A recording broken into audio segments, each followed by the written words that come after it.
Hello दोस्तों, welcome back to जीटेक poly. तो कैसे हैं आप सभी। उम्मीद करता हूं अच्छे होंगे और अपने जीवन में और भी ज़्यादा बेहतर कर रहे होंगे। तो जैसा कि आप सभी को पता है, मैं आपको पढ़ा रहा हूं एनर्जी कंजर्वेशन, जिसके अंदर हमारा चल रहा है तीसरा चैप्टर, जो कि है electrical power supply system and motor. ठीक है, जिसमें मैंने आपको कुछ टॉपिक्स बता दिए थे, तो ध्यान से देखेंगे मैंने आपको कौन कौन से टॉपिक्स बताए हुए हैं। सबसे पहले मैंने आपको बता दिया था types of electrical supply system, ये आपका कंप्लीट हो गया है। सिंगल लाइन डायग्राम भी आपका कंप्लीट हो गया है। Losses in electrical power distribution, ये भी आपका कंप्लीट हो गया है। उसके बाद इलेक्ट्रिसिटी बिल यानी कि टैरिफ के बारे में भी मैंने आपको सब कुछ करा दिया था। ठीक है, कल वाले वीडियो मैंने आपको क्या बताया था, कल वाले वीडियो मैंने आपको ट्रांसफार्मर के बारे में बताया, ट्रांसफार्मर क्या होते हैं, किस तरह से काम करते हैं, ट्रांसफार्मर में जो लॉस होते हैं वो किस तरह से लॉस होते हैं, ट्रांसफार्मर लोडिंग क्या होता है ये मैंने आपको बताया, और tips for energy saving in transformer, यानी कि एनर्जी सेविंग ट्रांसफार्मर में किस तरह से आप एनर्जी को सेव कर सकते हैं, ये मैंने यहाँ तक कल आपको कंप्लीट करा दिया है। तो जिन भी स्टूडेंट्स ने कल वाला वीडियो नहीं देखा है वो जाकर के कल वाले वीडियो को देख सकते हैं। ठीक है, अब ध्यान देंगे आगे। अब आगे क्या पढ़ने वाले हैं आप, जो कि आपका लास्ट टॉपिक है इलेक्ट्रिक मोटर, यानी कि इसमें समझेंगे इलेक्ट्रिक मोटर क्या होता है, टाइप्स ऑफ मोटर यानी कि मोटर के प्रकार के बारे में समझेंगे, लॉसेज इन इंडक्शन मोटर यानी कि इंडक्शन मोटर में किस तरह से ऊर्जा की हानि होती है, ये चीजें समझेंगे। उसके बाद मैं आपको पढ़ाऊंगा tips for energy saving in motor, यानी कि मोटर में किस तरह से एनर्जी को सेव किया जा सकता है। ठीक है, तो ध्यान से देखेंगे, चलते हैं टॉपिक की ओर।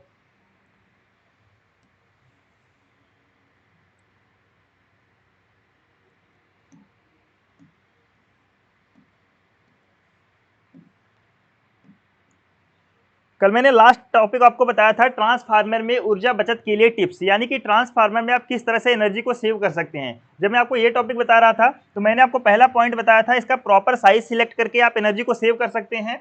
दूसरा मैंने आपको बताया था लोड को बैलेंस करके आप ट्रांसफार्मर में एनर्जी को सेव कर सकते हैं। तीसरा मैंने आपको बताया था पावर फैक्टर इंप्रूवमेंट करके भी आप एनर्जी को सेव कर सकते हैं। ठीक है, उसके बाद चौथा मैंने आपको बताया था रेगुलर मेंटेनेंस करके आप एनर्जी में पावर सेव कर सकते हैं। उसके बाद यहाँ से थोड़ा टेक्निकल इशू हो गया था, तो यहाँ से मैं आगे आपको करा देता हूँ। ठीक है, तो ध्यान से देखेंगे, यहाँ से उसके आगे मैंने आपको बताऊंगा कि ऊर्जा कुशल ट्रांसफार्मर का उपयोग करके भी आप एनर्जी ट्रांसफार्मर में एनर्जी को सेव कर सकते हैं, जो ध्यान से समझेंगे। यानी कि यूज एनर्जी इफिशियंट ट्रांसफार्मर, जैसे कि आपका जो नॉर्मल ट्रांसफार्मर होता है उसकी जगह आपको किस ट्रांसफार्मर का यूज करना है, आपको यूज करना है एनर्जी इफिशियंट ट्रांसफार्मर की। हालांकि इसका कॉस्ट जो है नॉर्मल ट्रांसफार्मर की से थोड़ा ज़्यादा होता है, लेकिन अगर आप लॉन्ग टर्म में देखेंगे, यानी कि ध्यान से सुनेंगे, ऊर्जा कुशल ट्रांसफार्मर का उपयोग करने पर विचार करें, यानी कि आप एनर्जी इफिशियंट ट्रांसफार्मर का उपयोग करें जो नुकसान को कम करने के लिए डिजाइन किए गए हैं। यानी कि जो आपके एनर्जी इफिशियंट जो ट्रांसफार्मर होते हैं उसका डिजाइन किस लिए किया गया है, उसका डिजाइन ही किया गया है आपके एनर्जी को सेव करने के लिए। किस लिए किया गया है, आपका एनर्जी को सेव करने के लिए आपका इसका डिजाइन किया गया है। तो इस ट्रांसफार्मर का आपको उपयोग करना चाहिए। ट्रांसफार्मर जो है उच्च दक्षता रेटिंग वाले ट्रांसफार्मर की तलाश करें, यानी कि ऐसा ट्रांसफार्मर आपको लगवाना चाहिए जिसमें क्या हो कि उसकी जो एनर्जी इफिशियंसी हो, एनर्जी इफिशियंसी क्या हो, एनर्जी इफिशियंसी हाई हो। उससे क्या होगा, जब एनर्जी इफिशियंसी हाई होती है तो आपका एनर्जी का सेव होता है। ठीक है, एनर्जी आपकी क्या होती है, आपकी एनर्जी सेव होती है। ऊर्जा कुशल ट्रांसफार्मर को अपग्रेड करने से लंबी अवधि में महत्वपूर्ण ऊर्जा बचत होती है। यानी कि देखते हैं, आपका एक होता है नॉर्मल ट्रांसफार्मर। जब नॉर्मल ट्रांसफार्मर आप यूज करते हैं, यानी कि जब खरीदते हैं या फिर जब लगवाते हैं, तो उसका कॉस्ट जो आता है कम आता है। लेकिन जब आप लंबे समय के लिए इसको यूज करते हैं तो उसमें आपका एनर्जी का सेव नहीं हो पाता उतना, तो आपका कॉस्ट जो है लंबे समय के लिए आपका बढ़ जाता है। जब आप एनर्जी इफिशियंट ट्रांसफार्मर का यूज करेंगे, एनर्जी इफिशियंट ट्रांसफार्मर का यूज करेंगे, तो शुरुआत में आपको भले ही कॉस्ट महंगा पड़ता है, लेकिन जब आप लॉन्ग टर्म के लिए देखेंगे, जब आप लॉन्ग टर्म के लिए देखेंगे तो उसमें क्या होगा, आपका एनर्जी जो सेव होगा, जब एनर्जी सेव होगा आपका, तो उसमें आपका पैसे की भी बचत होगी। तो उम्मीद करता हूं आपको ये समझ में आ गया होगा। वही चीज इंग्लिश में लिखा हुआ है, ध्यान से सुनेंगे। Consider using energy efficient transformer, यानी कि एनर्जी इफिशियंट ट्रांसफार्मर को यूज करने के बारे में कंसीडर करें, यानी कि विचार करें।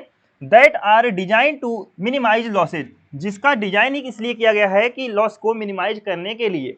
Look for transformer which with high efficiency rating, यानी कि ऐसे ट्रांसफार्मर की तलाश करें जिसकी इफिशियंसी रेटिंग क्या हो, हाई हो। उसके बाद क्या है, upgrading to energy efficient transformers can result in a significant energy saving over the long term. जब आप एनर्जी इफिशियंट ट्रांसफार्मर का यूज करते हैं लॉन्ग टर्म के लिए, तो आपको उसमें एनर्जी सेविंग्स आपको देखने को मिलता है। ठीक है, तो उम्मीद करता हूं आपको यह पॉइंट भी आपको समझ में आ गया होगा। अब लास्ट पॉइंट है आपका ओवरलोडिंग से बचें। यानी कि ट्रांसफार्मर में ओवरलोडिंग से बचना चाहिए। जैसे कि मैंने आपको बताया था कि आपका जो ट्रांसफार्मर है ये क्या है आपका, ये आपका ट्रांसफार्मर है। ध्यान से देखेंगे, ये क्या है आपका, ये आपका ट्रांसफार्मर है। मैंने आपको बताया था इस साइड होता है प्राइमरी वाइंडिंग, इस साइड होता है आपका सेकेंडरी वाइंडिंग। ठीक है, ये आपका क्या होता है, ये आपका होता है कोर। फिर मैंने आपको बताया था इस साइड आपका कनेक्ट होता है एसी यानी कि एयर, इस साइड क्या होता है आपका अल्टरनेटिव करंट आपका कनेक्ट होता है। और यहाँ पे आपको कनेक्ट करना क्या होता है, यहाँ पे आपको कनेक्ट करना होता है लोड। क्या कनेक्ट करना होता है आपको, लोड कनेक्ट करना होता है। तो मैंने आपको बताया कि ट्रांसफार्मर के ओवरलोडिंग से आपको बचना चाहिए। मान लीजिए आपका ट्रांसफार्मर है 10 केवी का, कितना है 10 केवी का, जब आप इस पे लोड दे रहे हैं 12 केवी का, कितना, अगर आपने इस पे 12 केवी का लोड दिया तो इससे क्या होगा, ट्रांसफार्मर आपका हीट होगा। ध्यान से सुनेंगे, ओवरलोडिंग से बचना चाहिए। जब आप अत्यधिक भार से ट्रांसफार्मर क्या होगा, ट्रांसफार्मर में अतिताप यानी कि ट्रांसफार्मर का ताप बढ़ेगा, हीट होगा, और इसका जो है कारण क्या होगा, कम जीवन का कारण बन सकता है। यानी कि इसका लाइफ स्पैन जो है कम हो सकता है। मान लीजिए अगर इसका लाइफ स्पैन कितना है 8 था, तो जो है ओवरलोडिंग के चलते इसका लाइफ स्पैन घट करके मान लीजिए 6 भी हो सकता है। ठीक है, 6 ईयर भी हो सकता है। तो इस तरह से आपको ध्यान में रख करके चलना है और लोड की निगरानी करना सुनिश्चित करें। यानी कि जो लोड दे रहे हैं, लोड को प्रॉपर देखना चाहिए कि जितना हमारा ट्रांसफार्मर की कैपेसिटी है कि हम उतना ही लोड दे रहे हैं या फिर उससे कम लोड दे रहे हैं। और यह सुनिश्चित करें कि यह ट्रांसफार्मर की निर्दिष्ट सीमा के भीतर रहता है। यानी कि यह आपको कंफर्म कर लेना चाहिए कि जितना हमारा ट्रांसफार्मर की कैपेसिटी है उतना ही उसके अंदर ही हमारा लोड होना चाहिए। ठीक है, उम्मीद करता हूं आपको समझ में आया होगा। इंग्लिश में वही चीज है, अवॉइड ओवरलोडिंग ट्रांसफार्मर्स बियॉन्ड दियर रेटेड कैपेसिटी, यानी कि उसकी क्षमता से अधिक जो है आपको ओवरलोडिंग को अवॉइड करना चाहिए। ठीक है, उसके बाद क्या है, एक्सेसिव लोड, यानी कि अधिकतम load can cause increased losses, यानी कि आपके लॉस के कारण बन सकते हैं। जैसे कि ओवर हीटिंग हो गया आपका, और रिड्यूज लाइफ स्पैन और ऑफ द ट्रांसफार्मर, और आपके ट्रांसफार्मर के लाइफ स्पैन यानी कि जीवन काल आपका कम हो सकता है। Make sure to the monitor to the load, यानी कि आपको लोड को कंटिन्यू मॉनिटर करते रहना चाहिए, देखभाल करते रहना चाहिए। And ensure it remains with in the specified limits of the transformer, आपको यह इंश्योर कर लेना चाहिए कि जो ट्रांसफार्मर पे लोड दिया गया है वह विद इन द लिमिट हो, यानी कि कैपेसिटी, ट्रांसफार्मर की कैपेसिटी के लिमिट के अंदर ही हो। ठीक है, तो उम्मीद करता हूँ आपको ये सारी चीज़ आपको समझ में आ गया होगा। अब चलते हैं आपके नेक्स्ट टॉपिक की ओर, जो कि है इलेक्ट्रिक मोटर। यानी कि इलेक्ट्रिक मोटर क्या होते हैं ये समझते हैं। अगर बात करें इलेक्ट्रिक मोटर की कि इलेक्ट्रिक मोटर क्या होता है, तो इलेक्ट्रिक मोटर होता है एक तरह का डिवाइस। क्या बताया मैंने आपको, यह एक तरह का डिवाइस होता है जिसका काम क्या होता है, काम होता है इलेक्ट्रिकल एनर्जी को चेंज करना। किसमें चेंज करना, मैकेनिकल एनर्जी में। किसमें चेंज करना, मैकेनिकल एनर्जी में।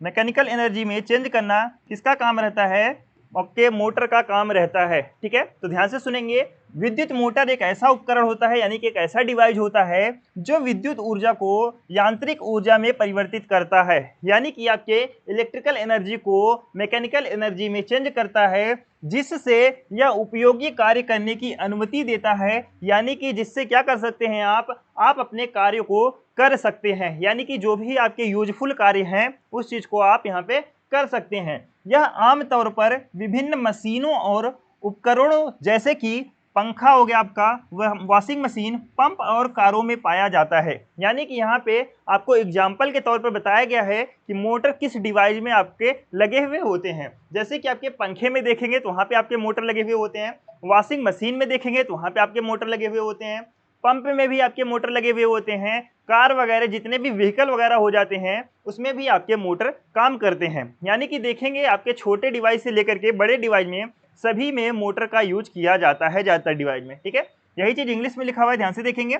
N electric motor is a device, यानी कि इलेक्ट्रिक मोटर एक डिवाइस होता है that converts electrical energy into mechanical energy, जो कि इलेक्ट्रिकल एनर्जी को मैकेनिकल एनर्जी में चेंज करता है, allowing it to perform useful work, जो कि यह आपको अलाउ करता है टू परफॉर्म यूजफुल वर्क, यानी कि आप अपने यूजफुल वर्क को कर सकें। It is commonly found in various machines, यानी कि यह जो है विभिन्न प्रकार के मशीन में पाया जाता है, एंड अप्लियंस और उपकरणों में पाया जाता है, सच है जैसे कि फैंस यानी कि पंखा, washing machine, pump and car इत्यादि में पाया जाता है। ठीक है, तो उम्मीद करता हूं आपको इलेक्ट्रिक मोटर क्या होता है ये आपको समझ में आ गया होता।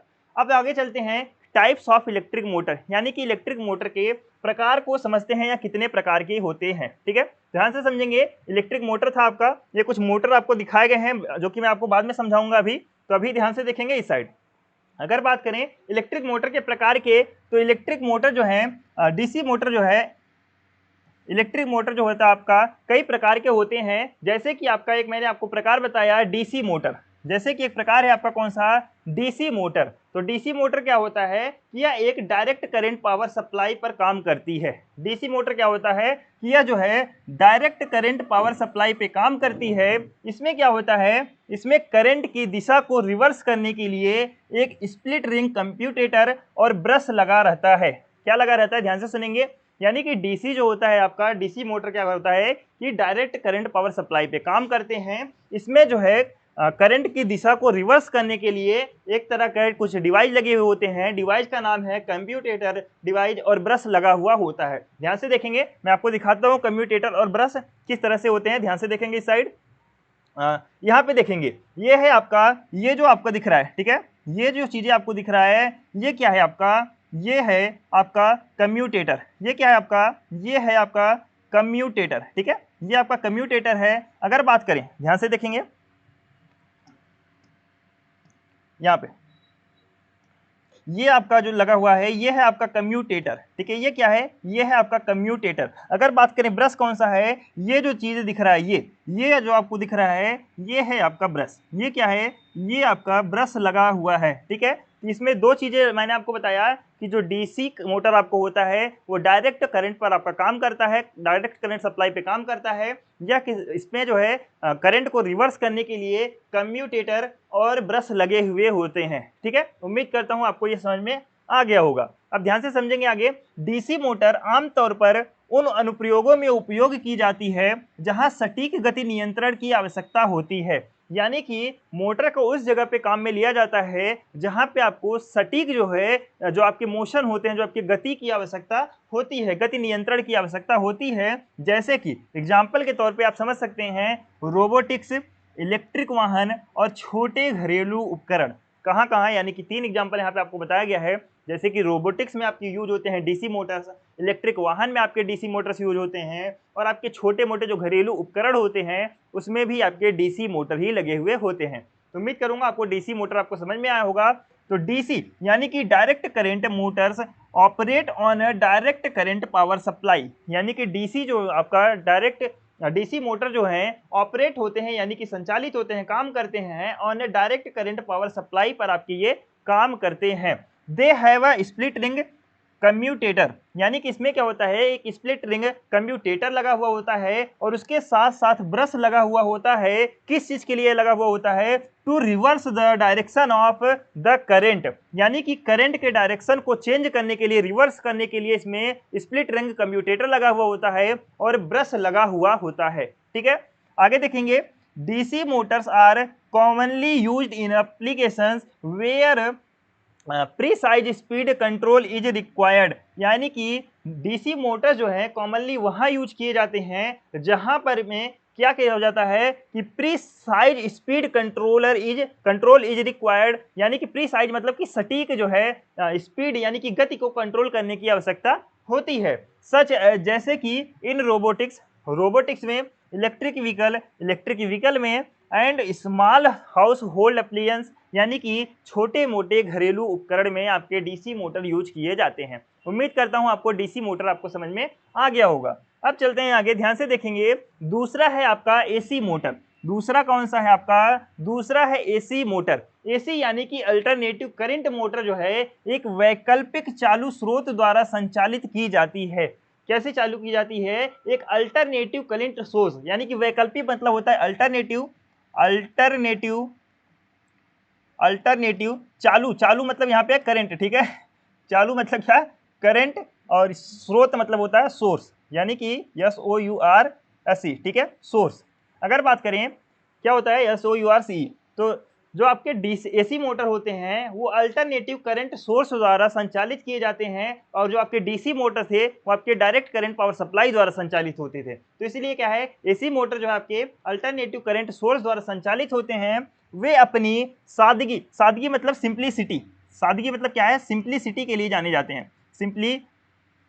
सिंप्लिसिटी, सिंप्लिसिटी विश्वसनीयता यानी कि रिलायबिलिटी और लागत प्रभावशीलता यानी कि कॉस्ट इफेक्ट के कारण जो है विभिन्न अनुप्रयोगों में व्यापक रूप से उपयोग किए जाते हैं। यानी कि कहने का क्या मतलब है कि जो आपके एसी मोटर्स होते हैं वो अपनी सिंप्लिसिटी के कारण, रिलायबिलिटी के कारण यानी कि विश्वसनीयता के कारण और लागत प्रभावशीलता यानी कि कम पैसे के कारण जो है ये ज्यादातर अनुप्रयोग में कौन से मोटर लाए जाते हैं, एसी मोटर आपके लाए जाते हैं। एसी मोटर के सबसे आम प्रकारों में शामिल है, यानी कि यहाँ पे आपको एसी मोटर के प्रकार बताए जा रहे हैं। कौन कौन से प्रकार, जैसे कि आपका इंडक्शन मोटर हो गया, आपका तुल्यकालिक मोटर, तुल्यकालिक मोटर को क्या कहते हैं, सिंक्रोनाइजस मोटर, क्या कहते हैं, सिंक्रोनाइजस मोटर। उसके बाद एक है ब्रशलेस डीसी मोटर, कौन सा है, ब्रशलेस डीसी मोटर, ठीक है। तो एसी मोटर के आपकी ये कुछ जो है प्रकार हैं, तो समझेंगे इंग्लिश में।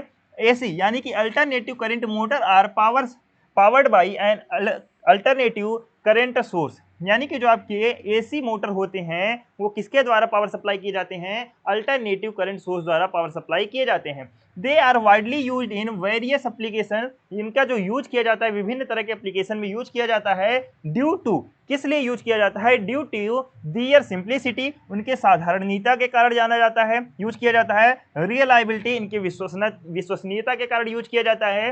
एंड कॉस्ट इफेक्टिवनेस, और इनकी प्राइस कम होने के कारण इन्हें अधिक यूज किया जाता है। The most common type of AC Motors include, यानी कि most common type AC motor कौन कौन से है, इंडक्शन मोटर, तुल्यकालिक मोटर और ब्रशलेस डीसी मोटर, ठीक है। तो अब चलते हैं एक एक करके देख लेते हैं। इंडक्शन मोटर क्या होता है, तुल्यकालिक मोटर क्या होता है यानी कि सिंक्रोनाइजस मोटर क्या होता है, एंड ब्रशलेस डीसी मोटर क्या होता है। सबसे पहले बात करेंगे इंडक्शन मोटर क्या होता है, समझेंगे इंडक्शन मोटर क्या होता है। इंडक्शन मोटर औद्योगिक और आवासीय अनुप्रयोगों में सबसे अधिक इस्तेमाल की जाने वाली मोटरें हैं। यानी कि किसकी बात कर रहे हैं हम बात कर रहे हैं इंडक्शन मोटर की। किसकी बात कर रहे हैं हम बात कर रहे हैं इंडक्शन मोटर की। इंडक्शन मोटर सबसे ज़्यादा कहाँ पे यूज किया जाता है, ये आपके इंडस्ट्री में भी यूज किए जाते हैं, इंडस्ट्री में भी, और आपके घरेलू काम के लिए भी यानी कि डोमेस्टिक काम के लिए भी आपके सबसे ज़्यादा कौन सा मोटर यूज किया जाता है, इंडक्शन मोटर ही आपके यूज किए जाते हैं। क्यों यूज किए जाते हैं, क्योंकि ये मजबूत होते हैं। क्या होते हैं, ये मजबूत होते हैं, ध्यान में रखेंगे, ये क्या होते हैं, ये मजबूत होते हैं। इनकी जो ऊर्जा दक्षता होती है, ऊर्जा दक्षता क्या होती है, ऊर्जा दक्षता अधिक होती है। ऊर्जा दक्षता क्या होती है, ऊर्जा दक्षता इनकी अधिक होती है, ठीक है। और उन्हें जो है ब्रश या कम्यूटेटर की आवश्यकता नहीं होती है। यानी कि मैंने आपको जो दिखाया था ब्रश और कम्यूटेटर, स्प्लिट रिंग कम्यूटेटर दिखाया था, तो इनमें क्या है, इनमें जो है न ब्रश की आवश्यकता है, न ब्रश की आवश्यकता है और न ही कम्यूटेटर की आवश्यकता है, कम्यूटेटर की आवश्यकता है, ठीक है। तो इन दोनों डिवाइस यानी कि इन दोनों डिवाइस की भी आवश्यकता नहीं होती है, ठीक है। तो उम्मीद करता हूं आपको समझ में आ रहा होगा। प्रेरण जो है यानी कि इंडक्शन मतलब होता है प्रेरण, ठीक है। तो प्रेरण मोटर का उपयोग जो है पंखा, पंप, कंप्रेसर और कई अन्य उपकरणों में किया जाता है। यानी कि जो इंडक्शन मोटर है उनका उपयोग जो है पंखे में किया जा सकता है, पंप में किया जा सकता है, कंप्रेसर में किया जा सकता है, या फिर इत्यादि तरह के उपकरणों में किया जा सकता है। अगर बात करें इंग्लिश में, इंडक्शन मोटर यानी कि प्रेरण motor are the most commonly used motor, यानी कि सबसे ज्यादा कॉमनली यूज किए जाने वाला मोटर होते हैं इन इंडस्ट्रियल यानी कि औद्योगिक क्षेत्र में, एंड रेसिडेंशियल एप्लियंस यानी कि औद्योगिक उपकरण में और जो है घरेलू उपकरण में सबसे ज्यादा यूज किए जाने वाला मोटर कौन सा है, इंडक्शन मोटर है। दे आर रोबस्ट, वे क्या होते हैं, वे मजबूत होते हैं। हैव हाई इफिशियंसी, इनकी ऊर्जा दक्षता अधिक होती है। ऊर्जा दक्षता का क्या मतलब मैंने आपको बताया था, ऊर्जा दक्षता अधिक होगी तो जो ऊर्जा का है, ऊर्जा का कंजप्शन आपका क्या है, आपको ऊर्जा का जो लॉस है वो आपका कम होगा, ठीक है। And don't require brushes and commutators, और जो है इनमें न ब्रशेज की आवश्यकता होती है न कम्यूटेटर की आवश्यकता होती है। Induction motor are used in fans, pump, compressor and many other device, ठीक है। तो इंडक्शन मोटर जो है आपके पंखे में यूज किए जाते हैं, पंप में यूज किए जाते हैं, कंप्रेसर में यूज किए जाते हैं और अदर डिवाइस में भी यूज किए जाते हैं। ये आपका इंडक्शन मोटर का डायग्राम है, ये आपका इंडक्शन मोटर का डायग्राम है। देख सकते हैं आप, इसमें देख सकते हैं ना, इसमें कहीं आपका ब्रश का यूज किया गया है और ना ही कम्यूटेटर का यूज किया गया है, ठीक है। तो उम्मीद करता हूँ आपको समझ में आ गया होगा इंडक्शन मोटर क्या होते हैं। अब समझते हैं तुल्यकालिक मोटर यानी कि सिंक्रोनाइजस मोटर क्या होते हैं। ध्यान से सुनेंगे, तुल्यकालिक मोटर जो है एक गति से घूमती है जो प्रत्यावर्ती धारा की आवृत्ति के साथ जो है सिंक्रोनाइज होती है। यानी कि कहने का क्या मतलब है, जो तुल्यकालिक मोटर है वो एक समान गति से घूमती रहती है और जो आपके प्रत्यावर्ती धारा है आपके उसके फ्रीक्वेंसी के साथ जो है सिंक्रोनाइज होती रहती है। उसके फ्रीक्वेंसी के साथ में क्या होती रहती है, सिंक्रोनाइज होती रहती है। वे आमतौर पर अनुप्रयोगों में उपयोग किए जाते हैं जहां सटीक गति नियंत्रण आवश्यक है, जैसे कि औद्योगिक मशीनरी में यूज किया जाता है इसे, तुल्यकालिक घड़ियां यानी कि सिंक्रोनाइजर्स क्लॉक में यूज किए जाते हैं, पावर फैक्टर करेक्शन सिस्टम में भी आपके सिंक्रोनाइजर्स मोटर ही आपके यूज किए जाते हैं। ठीक है, इंग्लिश में बात करें, synchronizers motor rotate at a speed यानी कि इस एक गति से घूमती है, दैट इज सिंक्रोनाइज्ड विथ, जो कि सिंक्रोनाइज होती है किसके साथ में, with the frequency of alternative current, जो कि अल्टरनेटिव करंट की आवृत्ति के साथ में सिंक्रोनाइज होती रहती है। They are commonly used in, यानी कि इनका यूज कॉमनली कहाँ किया जाता है, उपकरण, ऐसे उपकरण में यूज किया जाता है वेयर जहां precise speed control is necessary, जहां की किसकी गति यानी कि एक सटीक गति की आवश्यकता, सटीक गति के कंट्रोल की आवश्यकता होती है, सच है जैसे कि इंडस्ट्रियल मशीनरी यानी कि औद्योगिक मशीनों में, सिंक्रोनाइजर्स क्लॉक यानी कि सिंक्रोनाइजर्स क्लॉक में घड़ियों में, and power factor correction system, और पावर फैक्टर को इंप्रूव करने वाले सिस्टम में आपके सिंक्रोनाइजर्स मोटर आपके लगे हुए होते हैं। ठीक है, तो उम्मीद करता हूँ आपको सिंक्रोनाइजर्स मोटर आपके समझ में आ गया होगा। अब चलते हैं आगे। अगर बात करें ब्रशलेस डीसी मोटर क्या होते हैं, समझेंगे। Brushless DC motor, brushless DC motor जो आपका डीसी मोटर के समान काम करता है। ब्रशलेस डीसी मोटर क्या होता है, आपका डीसी मोटर के समान ही कार्य करता है, लेकिन इसमें क्या होता है, ब्रश और कम्यूटेटर के बिना। इसमें क्या होता है, मैंने आपको बताया था जब डीसी मोटर, मैंने आपको बताया था कि डीसी पावर सप्लाई सिस्टम के साथ काम करता है, उसके साथ साथ करंट को रिवर्स करने के लिए उसमें ब्रश की आवश्यकता होती है और कम्यूटेटर की आवश्यकता होती है। लेकिन बात करें ब्रशलेस डीसी मोटर में, ना इसमें आपको ब्रश की आवश्यकता है और ना ही कम्यूटेटर की आवश्यकता है। ठीक है, तो मैंने आपको क्या बताया कि ब्रशलेस डीसी मोटर के समान कार्य करती है, लेकिन ब्रश और कम्यूटेटर के बिना। वे क्या करते हैं, पारंपरिक ब्रश डीसी मोटर की तुलना में बेहतर दक्षता, विश्वसनीयता और दीर्घायु प्रदान करते हैं। यानी कि इसमें तीन चीज बताया गया, ध्यान से सुनेंगे कौन कौन सा। एक तो इसमें बताया गया इफिशियंसी, क्या बताया गया आपको, एक तो इसमें इफिशियंसी आपको ज़्यादा मिलती है। ठीक है, दूसरा इसमें बताया गया आपको रियलाइबिलिटी, क्या बताया गया, रियलाइबिलिटी इसमें आपको ज़्यादा मिलती है, यानी कि विश्वसनीयता इसमें ज़्यादा होती है। तीसरा आपको बताया long life span, long life span, life span यानी कि इनका जो जीवन काल होता है वो आपका ज़्यादा होता है। तो इस तीन चीज़ को आपको ध्यान में रख करके चलना है। ठीक है, अगर बात करें आगे, ब्रशलेस डीसी मोटर का उपयोग जो है आमतौर पर कंप्यूटर कूलिंग, पंखा, इलेक्ट्रिक वाहन और ड्रोन में किया जाता है। यानी कि इसका एग्जाम्पल की अगर बात करें, इसका यूज कहाँ कहाँ करते हैं, तो आपका जो कंप्यूटर को कूलिंग करने के लिए पंखा लगा हुआ होता है। ठीक है, यानी कि जो कंप्यूटर को कूलिंग करने के लिए कंप्यूटर कूलिंग फैन के रूप में, कूलिंग फैन के रूप में मोटर आपका जो लगा हुआ होता है वो ब्रशलेस डीसी मोटर होता है आपका। दूसरी बात करें, जो आपके इलेक्ट्रिक वाहन होते हैं, इलेक्ट्रिक व्हीकल जो होते हैं, ठीक है, आपके जो इलेक्ट्रिक व्हीकल होते हैं उसमें आपके लगे हुए होते हैं ब्रशलेस डीसी मोटर। तीसरी बात करें, जो ड्रोन आपके होते हैं, ड्रोन में भी आपका ब्रशलेस डीसी मोटर ही लगा हुआ होता है। ठीक है, तो उम्मीद करता हूं आपको ब्रशलेस डीसी मोटर आपको समझ में आया होगा। इंग्लिश में यही चीजें ध्यान से देखेंगे। Brushless DC motor operate similarly to the DC motor, यानी कि brushless DC motor operate similarly यानी कि सिमिलरली काम करते हैं किसके, to DC motor, DC motor के, बट लेकिन without the brushes and commutator, लेकिन किसके बिना, ब्रशेज और कम्यूटेटर के बिना। ठीक है, दे ऑफर इम्प्रूव्ड इफिशियंसी, यानी कि इसमें क्या होता है कि इफिशियंसी, दक्षता जो है मजबूत होती है, इंप्रूव होती है। रियलाइबिलिटी, इसमें विश्वसनीयता होती है।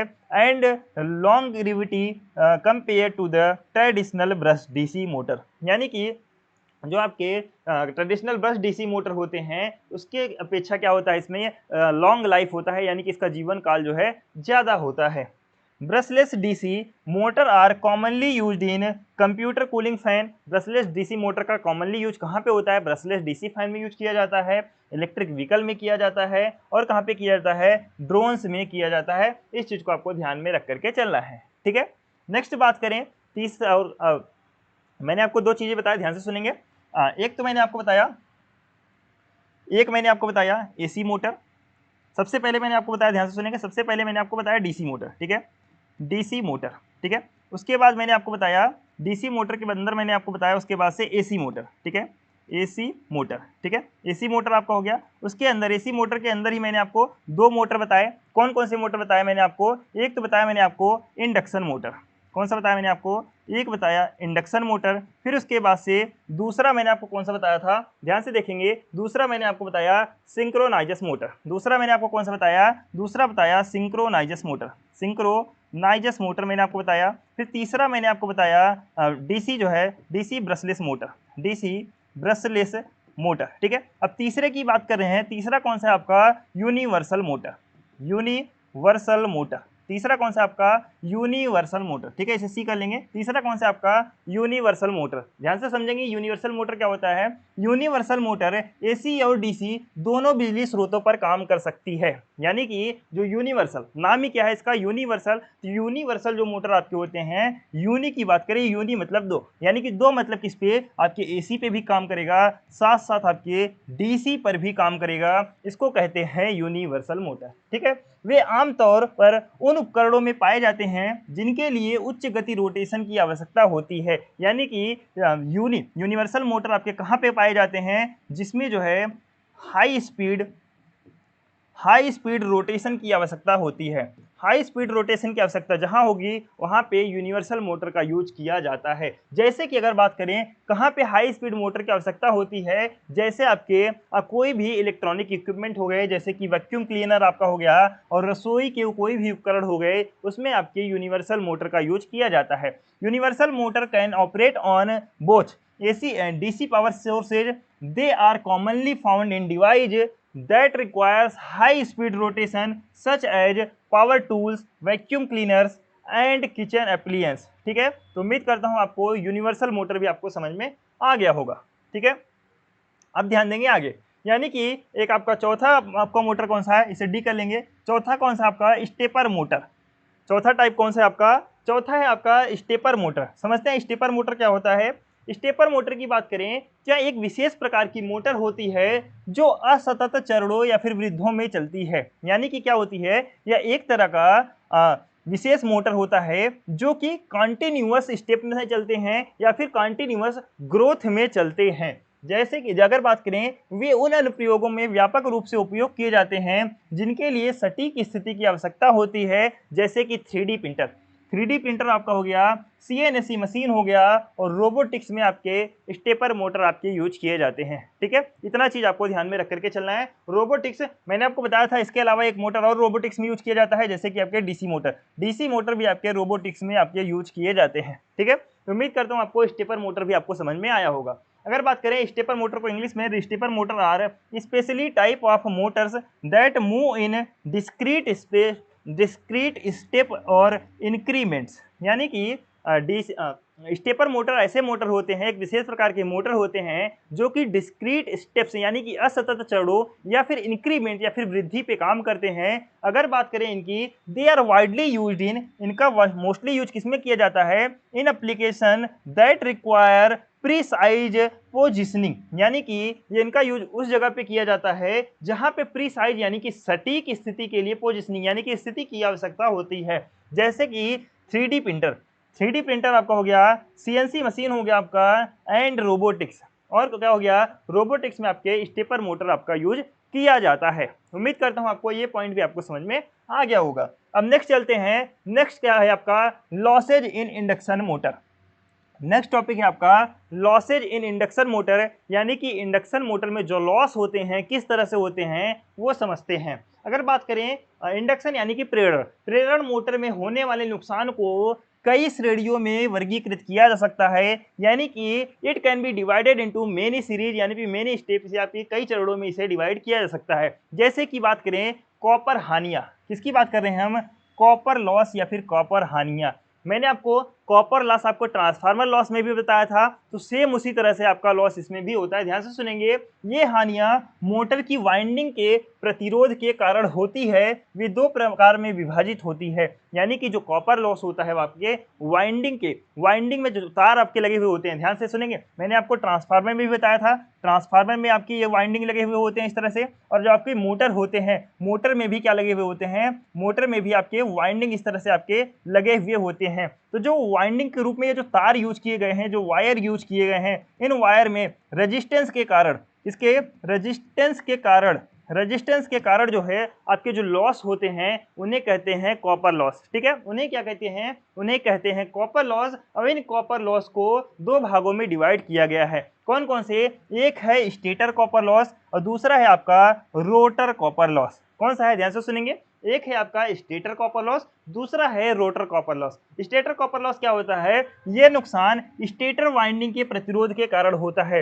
यानी कि जो आपकी स्टेटर वाइंडिंग होते हैं उसके जो रजिस्टेंस होता है, उसका जो प्रतिरोध के कारण जो आपके लॉस होते हैं उन्हें कहते हैं स्टेटर कॉपर लॉस, जिसके माध्यम से आपूर्ति प्रवाह प्रवाहित होता है। यानी कि जिसके माध्यम से आपका इलेक्ट्रिकल सप्लाई जो है फ्लो होता है, उसमें क्या होता है जी, जिसके माध्यम से ये जो आपके वाइंडिंग होते हैं, इसके माध्यम से जो आपके तार में जो आपके तार हैं, ये जो वाइंडिंग के रूप में आपके तार लगे हुए हैं, इसमें प्रतिरोध के कारण इस तार में आपके जो करंट फ्लो होता है, इसमें क्या होता है, प्रतिरोध के कारण जो आपके लॉस होते हैं उसे कहते हैं आपका स्टेटर कॉपर लॉस। ठीक है, और वही चीज इंग्लिश में लिखा हुआ है, these losses are due to resistance of the stator windings through which the supply current flow. ठीक है, यानी कि ये लॉस रेजिस्टेंस के कारण, रेजिस्टेंस किसमें? वाइंडिंग में जो तार लगे हुए होते हैं उसके रेजिस्टेंस के कारण जो है होते हैं, through which the supply current flow, जिसके सहायता से, यानी कि जिसके थ्रू जो है सप्लाई करंट जो है फ्लो होता है, यानी कि प्रवाहित होता है। दूसरा आपका रोटर कॉपर लॉस, सेम उसी की तरह है। रोटर कॉपर लॉस क्या होता है? इसके अंदर जो नुकसान होता है, यानी कि इसके अंदर जो हानियां होती हैं, रोटर वाइंडिंग के प्रतिरोध के कारण होती है। ध्यान से सुनेंगे, बस इसमें रोटर है तो आपको लिख देना है रोटर वाइंडिंग के कारण, स्टेटर है तो आपका लिखना है आपको स्टेटर वाइंडिंग के कारण जो लॉस होता है उसे कहते हैं स्टेटर कॉपर लॉस, और जो रोटर वाइंडिंग के कारण जो आपके प्रतिरोध के कारण लॉस होता है उसे कहते हैं रोटर कॉपर लॉस। ठीक है, जो रोटर करंट को ले जाते हैं। ठीक है, these losses are called by the resistance of the rotor windings, यानी कि ये लॉस जो है ये लॉस जो होते हैं कॉल्ड बाई, यानी कि किसके प्रभाव से कारण होते हैं? बाई द रेजिस्टेंस, यानी कि प्रतिरोध के प्रभाव से, किसके प्रतिरोध? Of the rotor winding, rotor winding के प्रतिरोध के प्रभाव के कारण रोटर कॉपर लॉस आपके होते हैं। Which carry the rotor current, जो कि आपके रोटर करंट को लेके चलते हैं, यानी कि प्रवाहित करते हैं। तो उम्मीद करता हूं आपको प्रेरण मोटर में होने वाला पहला नुकसान यानी कि कॉपर लॉस आपको समझ में आया होगा। अब ध्यान से सुनेंगे, नेक्स्ट है आपका आयरन लॉस।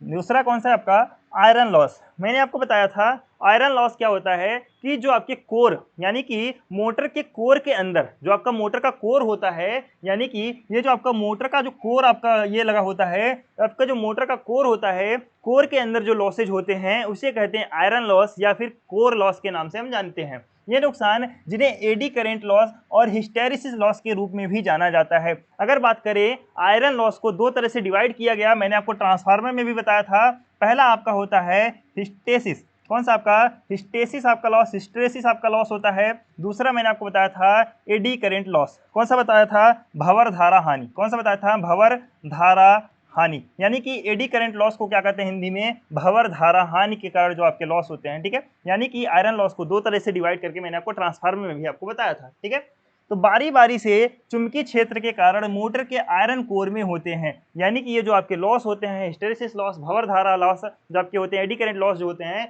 बारी बारी से आपका जो चुंबकीय फ्लक्स क्रिएट हो जाते हैं। यानी कि यहाँ पे जो आपके वाइंडिंग होते हैं, वाइंडिंग जो आपका करंट फ्लो होता है उसमें क्या होता है? चुंबकीय फ्लक्स क्रिएट हो जाता है। क्या क्रिएट हो जाता है? आपके चुंबकीय फ्लक्स क्रिएट हो जाता है। चुंबकीय फ्लक्स के कारण जो है, चुंबकीय फील्ड के कारण जो है मोटर के आयरन यानी कि कोर में जो है आपके लॉस होने लगते हैं। ठीक है, तो चुंबकीय क्षेत्र में निरंतर परिवर्तन एडी धाराओं को प्रेरित करता है। यानी कि जो आपके चुंबकीय फील्ड के कारण जो है आपका जो आपका कंटिन्यू चेंज होते रहते हैं, वो आपके भंवर धाराओं को जो है प्रेरित करता है और प्रतिरोधक नुकसान और चुंबकीय हिस्टेरिसिस नुकसान का परिणाम होता है। जिसके परिणाम स्वरूप में क्या मिलता है? जिसके परिणाम स्वरूप में प्रतिरोधक नुकसान देखने को मिलते हैं और चुंबकीय हिस्टेरिसिस आपका नुकसान आपको देखने को मिलता है। ठीक है, इंग्लिश में वही चीज है, these losses also known as eddy current loss and hysteresis loss occur in motor iron core due to the alternative magnetic field. ठीक है, उसके बाद मैंने आपको बताया the constant change in the magnetic field induce eddy current and results in resistive losses and magnetic hysteresis losses. ठीक है, अगर देखिए, अगर आप भूल जाते हैं कि लॉसेज आपको ट्रांसफार्मर में लॉस क्या है, आपका मोटर में लॉस क्या है, तो दोनों लॉस आप सेम जगह आपको लिख करके आ जाना है। दो लॉस कौन कौन से, चाहे कॉपर लॉस हो आपके, चाहे आयरन लॉस हो आपको, दोनों जगह सेम लॉस होता है, तो दोनों जगह आप सेम यही चिपका के आ सकते हैं। ठीक है, अब ध्यान देंगे नेक्स्ट है आपका मैकेनिकल लॉस। नेक्स्ट कौन सा आपका लॉस है, मैकेनिकल लॉस। मैकेनिकल लॉस क्यों होता है, ये नुकसान जो होते हैं, ये हानियां जो होती है मोटर के यांत्रिक घटकों से जुड़े होते हैं, यानी कि जो आपके मैकेनिकल कंपोनेंट जुड़े हुए होते हैं उसके कारण आपका कौन सा होता है, यांत्रिक हानियां। ध्यान से सुनेंगे ये किस तरह से होते हैं, जब आपके मोटर के जो कंपोनेंट होते हैं, कंपोनेंट के फ्रिक्शन के कारण यानी कि घर्षण के कारण जो आपके लॉस होते हैं, यानी कि अधिक एनर्जी जो खर्च होती है, जो अधिक एनर्जी खर्च होने में जो लॉस होती है, उसी को कहते हैं यांत्रिक हानियां यानी कि मैकेनिकल लॉस। ठीक है, जिनमें बियरिंग आपके हो गया, ब्रश आपके हो गया, और वायु यानी कि एयर आपका फ्रिक्शन शामिल है। यानी कि किस किस कारण से होता है, बियरिंग के कारण होता है, ब्रश के कारण होता है, और आपका एयर फ्रिक्शन के कारण होता है, वायु घर्षण के कारण आपका ये हानि होता है। यांत्रिक नुकसान में घर्षण नुकसान और मोटर के चलने वाले हिस्सों के घूर्णन के कारण होने वाली क्षति शामिल है। यानी कि जब आपका मोटर घूमता है, मोटर के घूमने के कारण जो आपका फ्रिक्शन होता है, फ्रिक्शन से क्या होता है, जब आपका फ्रिक्शन होगा तो आपका ज़्यादा एनर्जी खर्च होगा, ज़्यादा एनर्जी खर्च होगा तो आपका वो लॉस के रूप में आपका गिना जाता है। जब इस तरह से आपके लॉस होते हैं तो उसे कहा जाता है मैकेनिकल लॉस। ठीक है, तो उम्मीद करता हूँ आपको मैकेनिकल लॉस भी आपको समझ में आ गया होगा। अब ध्यान देंगे, इंग्लिश में लिखा हुआ है, आप यही चीज पढ़ लेंगे, these losses are associated with the mechanical components, यानी कि ये जो लॉस होते हैं मैकेनिकल कंपोनेंट से जुड़े हुए होते हैं ऑफ द मोटर के, इंक्लूडिंग कौन से, जैसे बियरिंग हो गया, ब्रश हो गया, एंड फ्रिक्शन और एयर फ्रिक्शन हो गया। ठीक है, मैकेनिकल लॉस जो है include friction losses and vintage losses caused by the rotation of the motor moving parts, यानी कि जो मोटर के मूविंग पार्ट्स होते हैं उसके रोटेशन के कारण जो लॉस होते हैं आपके, वो मैकेनिकल लॉस आपके कहलाते हैं। अब एक है आपका स्ट्रे लॉस। स्ट्रे लॉस क्या होता है, ध्यान से सुनेंगे। स्ट्रे मतलब होता है भटका हुआ, या फिर इसे आवारा कह सकते हैं। क्या कह सकते हैं, स्ट्रे मतलब होता है भटका हुआ या फिर आवारा, यानी कि ऐसे अगर आपकी बात करें स्ट्रे लॉसेस क्या होते हैं, यानी कि भटके हुए लॉस क्या होते हैं, ये लॉस जो होते हैं आपके लीकेज फ्लक्स के कारण होते हैं। किसके कारण होते हैं, लीकेज फ्लक्स के कारण होते हैं, और किसके कारण होते हैं, आपका जो स्ट्रे चुंबकीय क्षेत्र के कारण होते हैं। यानी कि जो स्ट्रे हानियां होती हैं दो तरह से होती हैं, एक तो आपका जो लीकेज फ्लक्स है, कौन सा आपका लीकेज फ्लक्स के कारण होता है, दूसरा किसके कारण होता है आपका, दूसरा होता है मैग्नेटिक फील्ड के कारण। मैग्नेटिक किसके कारण होता है, मैग्नेटिक फील्ड के कारण होता है। ठीक है, स्ट्रे मैग्नेटिक फील्ड के कारण होता है।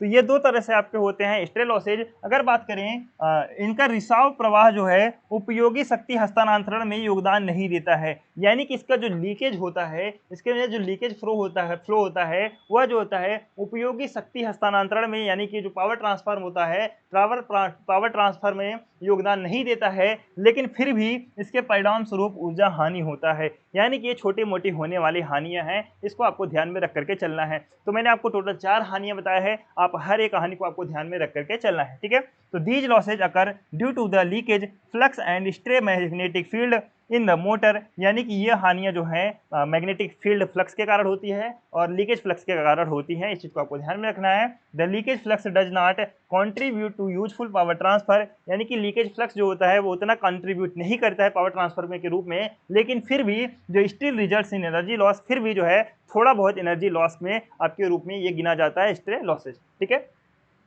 अब ध्यान देंगे आगे आपका एक नेक्स्ट टॉपिक है आपका ऊर्जा कुशल मोटर की विशेषताएं, यानी कि जो है आपका एनर्जी इफिशिएंट मोटर की कौन कौन से फीचर्स होते हैं, यानी कि features and characteristics of energy efficient motor. ध्यान से सुनेंगे, यहाँ कुछ सामान्य विशेषताएं और ऊर्जा कुशल मोटर की विशेषताएं आपको बताए गए हैं, यानी कि here are some common features and characteristics of energy efficient motor. जैसे कि कौन कौन से आपकी विशेषताएं हैं एनर्जी इफिशिएंट मोटर के। पहला है आपका हाई इफिशियंसी।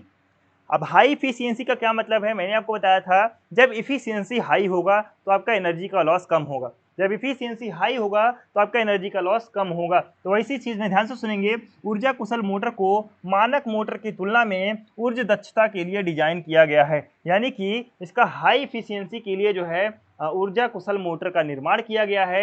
इसका काम क्या है, नुकसान को कम करने के लिए अनुकूलित है, यानी कि इसका काम क्या है कि लॉस को कम करना, जैसे कि तांबे के नुकसान, लोहे के नुकसान और जो है आवारा नुकसान। ठीक है, इसका क्या मतलब है, ध्यान से सुनेंगे। पहला मैंने आपको बताया था कॉपर लॉस। ठीक है, कॉपर लॉस को कहते हैं तांबे का नुकसान। ठीक है, कॉपर लॉस को क्या कहते हैं, तांबे का नुकसान कहते हैं कॉपर लॉस को। ठीक है, उसके बाद मैंने आपको बताया आयरन लॉस, आयरन लॉस को कहते हैं लोहे का नुकसान। उसके बाद आपको मैंने बताया था stray loss, stray loss, stray loss को हम क्या कहते हैं, स्ट्रे लॉस को कहते हैं आवारा नुकसान। ठीक है, जिसके परिणाम स्वरूप बेहतर ऊर्जा रूपांतरण होता है, यानी कि आपकी एनर्जी इफिशियंसी हाई होगी तो आपका एनर्जी लॉस कम होगा।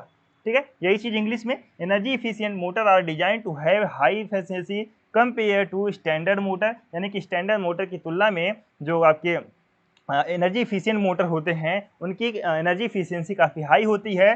दे are optimise to reduce losses, इनका जो डिज़ाइन किया गया है लॉसेज को कम करने के लिए डिज़ाइन किया गया है। सच एज जैसे कि कॉपर लॉस आपका हो गया, आयरन लॉस आपका हो गया एंड स्ट्रे लॉस आपका हो गया, resulting in improved energy conversion, यानी कि इनका रिजल्टिंग यानी कि परिणाम स्वरूप जो है बेहतर ऊर्जा का इनका रूपांतरण किया जा सकता है। ठीक है, तो उम्मीद करता हूँ आपको ये पहला बेनिफिट आपको समझ में आया होगा। दूसरा पॉइंट क्या है, दूसरा है बेहतर डिजाइन। दूसरा क्या है, इम्प्रूव्ड डिजाइन। अगर आपका डिजाइन अच्छा होगा, ठीक है, अगर आपका डिजाइन अच्छा होगा, ध्यान से सुनेंगे, डिजाइन का क्या मतलब है, ऊर्जा कुशल मोटर नुकसान को कम करने के लिए उन्नत डिजाइन तकनीकों को शामिल करती है, यानी कि डिजाइन अच्छा होगा तो आपका एनर्जी का लॉस कम होगा। ध्यान से समझेंगे, इसमें जो है उच्च गुणवत्ता वाली चुंबकीय मटेरियल, सामग्री, सामग्री मतलब मटेरियल, ठीक है, यानी कि जो आपका मैग्नेटिक मटेरियल है उसे कहते हैं चुंबकीय सामग्री, मैग्नेटिक मटेरियल। ठीक है, मैग्नेटिक मटेरियल। बेहतर लेमिनेशन, यानी कि जो आपका मोटर होता है, मोटर के बाद से आपने देखा होगा जो आपके वाइंडिंग किए हुए रहते हैं, वाइंडिंग करने के बाद से उसको लेमिनेट कर दिया जाता है।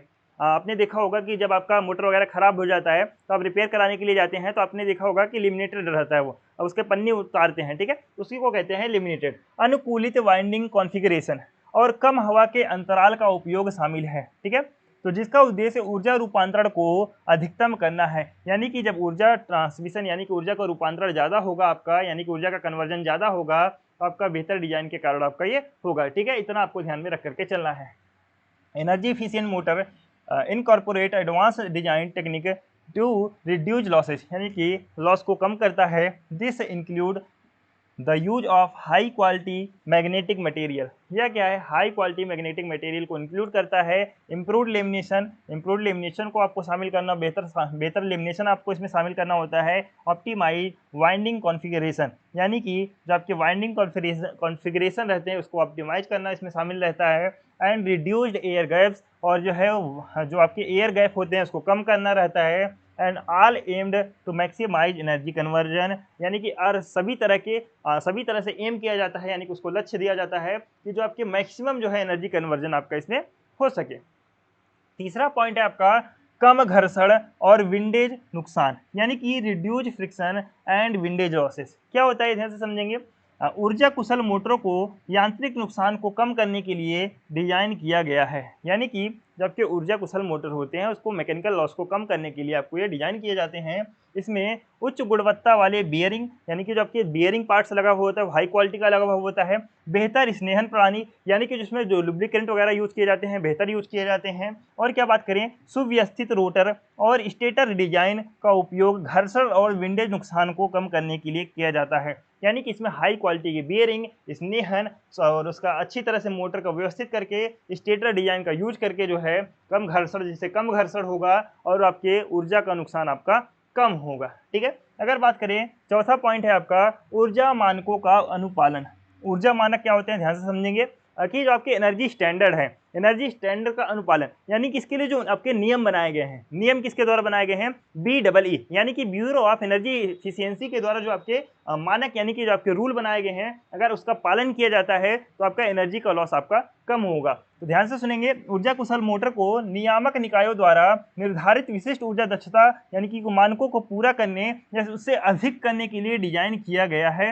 ये मानक क्षेत्र या देश के आधार पर भिन्न हो सकते हैं। जैसे कि अगर बात करें, भारत में BEE इन मानकों को तय करता है, इन स्टैंडर्ड्स को तय करता है, यानी कि भारत में ब्यूरो ऑफ एनर्जी इफिशियंसी इन चीज़ों को देखता है। अमेरिका की बात करें तो अमेरिका में है नीमा, अमेरिका में एक संस्था है, कौन सी है, नीमा, इस तरह के काम करती है। प्रीमियम दक्षता मानक, या फिर यूरोप में क्या है, IE दक्षता वर्ग। यूरोप में क्या काम करता है, यूरोप में IE काम करता है और अमेरिका में नेमा काम करता है। इस चीज को आपको ध्यान में रखना है। आपको ध्यान में किस चीज को रखना है, आपको ध्यान में रखना है भारत में कौन सी संस्था है, भारत में है BEE, जो कि केंद्र सरकार के आपके अधीन काम करती है। Energy efficient motors are designed to meet और एक्सीड जो है specific energy efficiency standard set by the regulatory bodies, यानी कि जो आपके नियामक निधि होते हैं उनके द्वारा जो आपके मानक तय किए जाते हैं, उसको जो है निर्धारित मानक को जो है पूरा करने के लिए, उसको अधिक डिजाइन करने के लिए ऊर्जा कुशल मोटर को आपको बनाया जाता है। ठीक है, अगर बात करें, these standards may vary depending on the region और कंट्री, यानी कि जो आपके नियम है या फिर जो आपके एक्ट बनाए जाते हैं, रूल बनाए जाते हैं, वो आपके क्षेत्र या फिर देश के हिसाब से अलग अलग हो सकते हैं। किसके द्वारा रूल बनाए जाते हैं, अगर बात करें भारत में BEE यानी कि bureau of energy efficiency, America की बात करें तो नेमा के द्वारा, और यूरोप की बात करें तो IE के द्वारा ये नियम बनाए जाते हैं। ठीक है, तो वही चीज़ आपका इसमें बताया गया है, आप इस चीज़ को ध्यान से समझेंगे। ठीक है, एक चीज़ और ध्यान से समझेंगे, BEE, मैंने आपको बताया था BEE क्या होता है, आप सभी कमेंट करके बताएंगे BEE की स्थापना कब की गई थी, यानी कि इसकी स्थापना कब की गई थी, मैंने आपको बताया था कब की गई थी, ये आप कमेंट में करके बताएंगे, कमेंट में लिख करके बताएंगे BEE की स्थापना कब की गई थी। ठीक है, देखता हूं किन किन बच्चों को आपको ये याद है। अब ध्यान से आगे चलेंगे, पांचवा है बेनिफिट आपका कॉस्ट सेविंग, यानी कि मानक मोटरों की तुलना में ऊर्जा कुशल मोटरों की लागत अधिक हो सकती है, लेकिन वे कम ऊर्जा खपत के कारण दीर्घकालिक लागत प्रदान करते हैं। यानी कि आपकी जो एनर्जी इफिशियंट मोटर होते हैं, उनका शुरुआत में जब आप उसको कॉस्ट यानी कि जब बाई करेंगे, परचेज करेंगे, उसका कॉस्ट क्या होगा, उसका कॉस्ट होगा अधिक। ठीक है, लेकिन जब आप इसे लॉन्ग टर्म के लिए यूज करेंगे, लॉन्ग टर्म के लिए यूज करेंगे, तो आपका उसमें आपका क्या करेगा, बचत करके देगा। कैसे बचत करके देगा, जब आप लॉन्ग टर्म के लिए यूज करेंगे तो आपका जो आपका नॉर्मल मोटर है, जब आप उसको चलाएंगे और जब आप एनर्जी इफिशियंट मोटर चलाएंगे, अब मान लीजिए 10 सालों के लिए यूज करना है, तो 10 सालों में आप देखेंगे जो आपका एनर्जी इफिशियंट मोटर है वो आपको ज़्यादा पैसे आपको सेव करके देगा, यानी कि ज़्यादा आपके एनर्जी का बचत करेगा। कम ऊर्जा बिल और ऊर्जा कुशल उपकरण का उपयोग करने के लिए संभावित प्रोत्साहन या फिर छूट उन्हें मोटर के जीवन काल में लागत प्रभावी विकल्प बना सकते हैं। यानी कि कहने का क्या मतलब है कि कम ऊर्जा बिल और ऊर्जा कुशल उपकरण का उपयोग करके संभावित प्रोत्साहन या छूट जो है उन्हें जो है मोटर के जीवन काल में लागत प्रभावी विकल्प बना सकते हैं, लागत इफेक्टिव विकल्प आपको बना सकता है। ठीक है, इस चीज को आपको ध्यान में रख करके चलना है। एनर्जी इफिशियंट मोटर में है वह higher cost compare to standard motor, यानी कि स्टैंडर्ड मोटर की तुलना करें, अगर बात करें, एक हो गया आपका स्टैंडर्ड मोटर, दूसरा आपका हो गया energy efficient motor, energy efficient efficient motor. ठीक है, अगर बात करें इन दोनों की तुलना करें, तो आपका जो कॉस्ट किसका ज़्यादा होगा, परचेजिंग कॉस्ट आपका ज़्यादा होगा, किसका, परचेजिंग कॉस्ट आपका इसका ज़्यादा होगा। ठीक है, परचेजिंग कॉस्ट भले ही इसका ज़्यादा होता है, लेकिन जब आप लॉन्ग टर्म के लिए इसका यूज करेंगे तो आपको ये पैसे बचा के देगा। But they provide long term cost saving due to reduce energy, यही सब इसमें लिखा हुआ जो मैंने आपको यहाँ पे बताया है। ठीक है, तो आप इसे पढ़ लेंगे। नेक्स्ट बात करें, आपका लास्ट टॉपिक जो आज मैं आपको पढ़ाने वाला हूं वो है मोटर में ऊर्जा बचत के लिए टिप्स, यानी कि tips for energy saving motor, यानी कि आप मोटर में एनर्जी को किस तरह से आप सेव कर सकते हैं, उसके उपाय समझेंगे किस तरह से। पहला आपका टिप्स है उचित मोटर चयन, यानी कि प्रॉपर मोटर का चयन करके, यानी कि प्रॉपर मोटर सिलेक्शन। जब आप एक प्रॉपर मोटर सिलेक्शन करते हैं तो उसमें आपका डिपेंड करता है किस तरह से आप मोटर सेलेक्ट करते हैं। अगर आप अच्छी क्वालिटी का मोटर सेलेक्ट करते हैं तो आपको ऊर्जा बचा के देगा, यानी कि ऊर्जा बचेगा तो आपका पैसा बचेगा। अगर आप लो क्वालिटी का मोटर सेलेक्ट करते हैं तो आपका पैसा उसमें ज़्यादा जाने के चांसेस रहते हैं, यानी कि शुरुआत में आपका कॉस्ट तो कम लगेगा, लेकिन जब आप उसे यूज करेंगे उसमें आपका एनर्जी ज़्यादा खर्च होगा। जब एनर्जी ज़्यादा खर्च होगा आपका तो आपका कॉस्ट आपका उसका बढ़ जाएगा। तो अपने विशिष्ट अनुप्रयोग के लिए सही मोटर आकार और प्रकार का चयन करें। एक ओवरसाइज मोटर से अनावश्यक ऊर्जा खपत हो सकती है, यानी कि अगर आपका आपका मान लीजिए काम कम है आपका और आपने खरीद लिया बड़ा मोटर, उससे क्या होगा, बड़ा मोटर को चलाने के लिए आपको अधिक एनर्जी की आवश्यकता होती है, तो उसमें आपका ऊर्जा खर्च आपका ऊर्जा का जो कंजप्शन होगा ज़्यादा होगा। इसीलिए आपको चयन करना है कि आपकी जितनी खपत हो, जितना आपको काम करवाना है, उसी हिसाब से मोटर को साइज को आप सिलेक्ट करें। लोड आवश्यकता, कर्तव्य चक्र और दक्षता रेटिंग जैसे कारकों पर विचार करें, यानी कि आपको लोड कितना लेना है, ठीक है, आपको लोड कितना है। उसके बाद आपका कर्तव्य चक्र यानी कि ड्यूटी साइकिल से मतलब ये है आपका कितनी देर के लिए आपको यूज करना है, ठीक है। ड्यूटी साइकिल से मतलब है कितनी देर के लिए आपको यूज करना है। और तीसरा बात है आपका दक्षता रेटिंग यानी कि उसकी रेटिंग आपको चेक करना है, एफिशिएंसी रेटिंग। मैंने आपको बताया था स्टार रेटिंग, जब आपको बता रहा था उस टाइम पे मैंने आपको बताया था कि एक स्टिकर आपको चिपकाया जाता है ब्यूरो ऑफ एफिशिएंसी की वजह से, जिसके स्थान पे ये इस तरह से 5 स्टार बने हुए होते हैं। कितने स्टार? 5 स्टार आपके बने हुए होते हैं। जितने स्टार आपके कलर होंगे उसकी उतनी हाई एनर्जी इफिशियंसी होगी, ठीक है। इस तरह से आपको मैंने समझाया था, जिसको याद होगा वो बच्चा अच्छे से लिख करके एग्जाम में आ सकता है।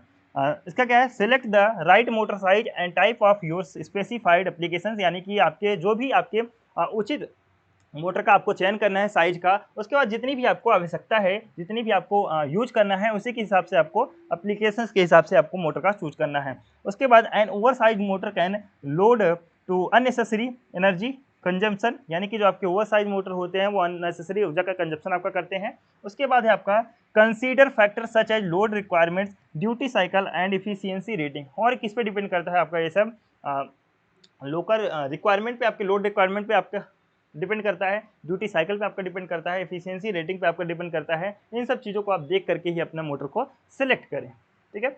दूसरे की बात करें, दूसरा है आपका उच्च दक्षता वाली मोटर। वही सेम चीज़ है, यानी कि एफिशिएंसी आपकी जो उच्च दक्षता वाली मोटर का आपको यूज करना है, यानी कि ऐसे मोटर आपको सिलेक्ट करना है जिसकी हाई एफिशिएंसी हो। एफिशिएंसी ज़्यादा होगी तो आपके ऊर्जा का बचत होगा। ऊर्जा कुशल मोटरों का चयन करें जो न्यूनतम दक्षता मानकों को पूरा करती है और उसके बाद या उससे अधिक होती है, यानी कि जो आपके BEE हैं, आपके जो BEE प्रीमियम मोटर होते हैं, यानी कि BEE के द्वारा जो रूल आपके फॉलो किए गए मोटर होते हैं, उन्हीं मोटर को आपको खरीदना है। वो मोटर आपको एनर्जी सेव करके देंगे। इन मोटरों को ऊर्जा हानि को कम करने और अधिक कुशलता से संचालित करने के लिए डिजाइन किया गया है। वही सब है आपको जो मैं आपको बता चुका हूँ, ठीक है।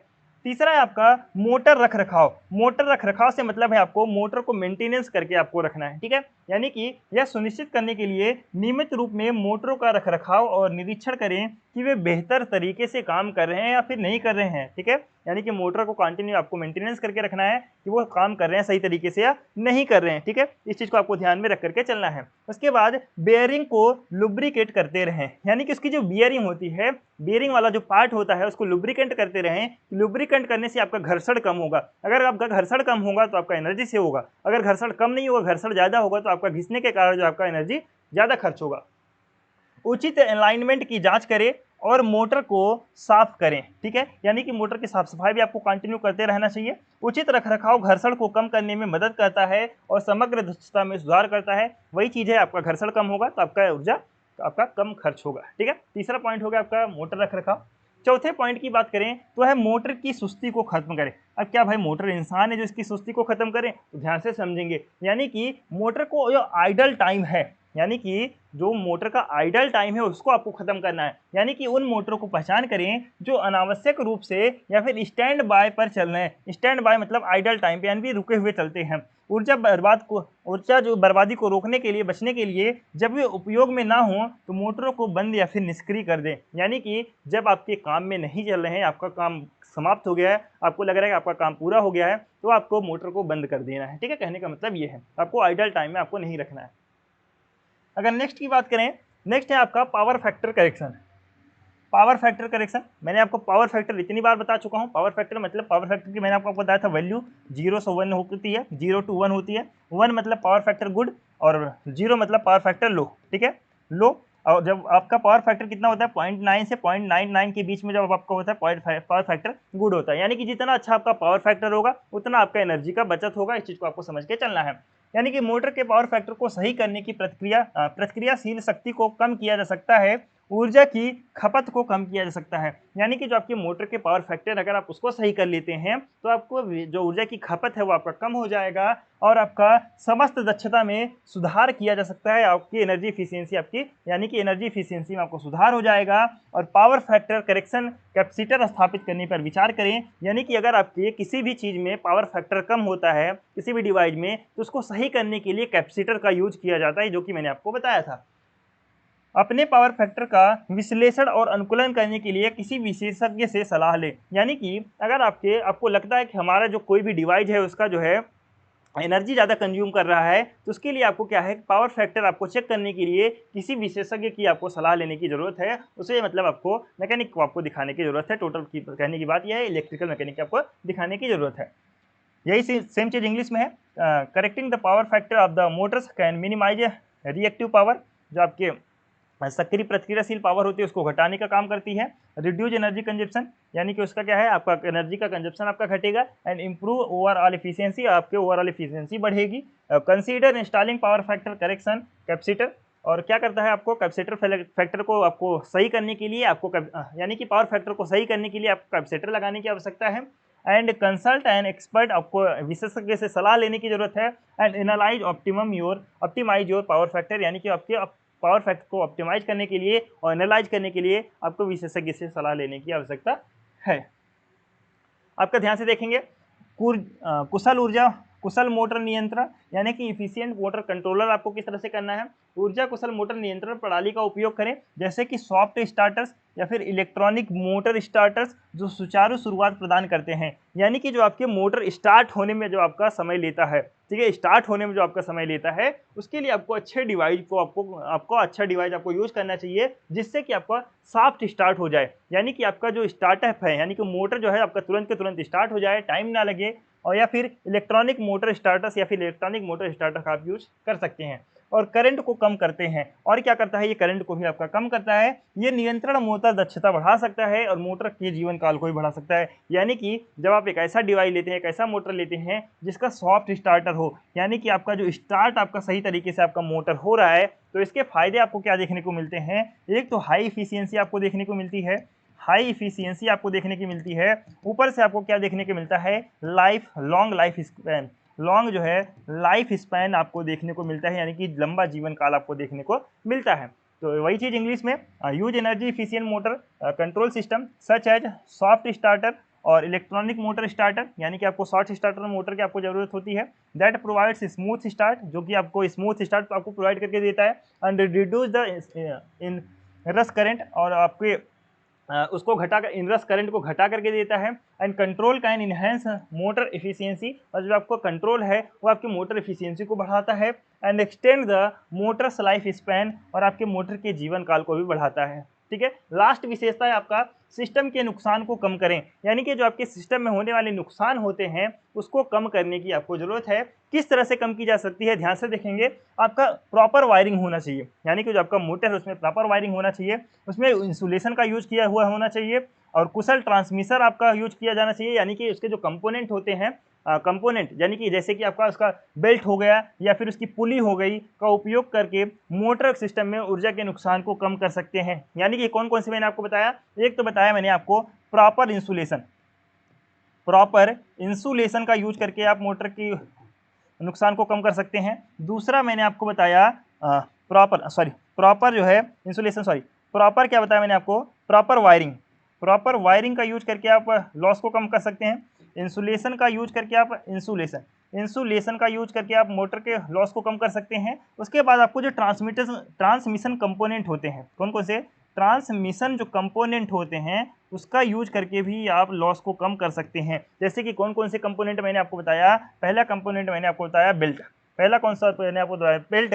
दूसरा मैंने आपको बताया पुली, जो दूसरा मैंने आपको बताया पुली वगैरह का यूज करके आप सही से आप जो होने वाले नुकसान होते हैं आप उसको कम कर सकते हैं। यानी कि अत्यधिक वोल्टेज ड्रॉप का या फिर बेमेल घटकों से बचे जो अक्षमताओं का कारण बन सकती है, यानी कि आपके जो एनर्जी लॉस का कारण बन सकती है। इस चीज़ को आपको ध्यान में रख करके चलना है। तो टोटल मैंने आपको बताया 7 मैंने आपको बताए कि कैसे किस तरह से आप एनर्जी को सेव कर सकते हैं मोटर में। तो यही 7 अगर आप एग्जाम में इस तरह से आप लिख करके आते हैं तो आपके पूरे नंबर मिलने के चांस होते हैं। ठीक है, तो यहाँ पे आपके मैंने कुछ आपको टॉपिक कंप्लीट कराए हैं, ध्यान से देखेंगे कौन कौन से टॉपिक मैंने आपको कंप्लीट करा दिए हैं आज के क्लास में। ध्यान से देखेंगे मैंने आपको कौन कौन से टॉपिक कंप्लीट कराए, कौन कौन से रह रहे हैं। ठीक है, मैंने आपको कौन कौन सा कराया है, ध्यान से देखेंगे। मैंने आपको कराया इलेक्ट्रिक मोटर क्या होते हैं, दूसरा मैंने आपको कराया टाइप्स ऑफ मोटर क्या होते हैं, तीसरा मैंने आपको कराया लॉसेज इन इंडक्शन मोटर, यानी कि इंडक्शन मोटर में लॉस किस तरह से होते हैं। फिर मैंने आपको कराया फीचर एंड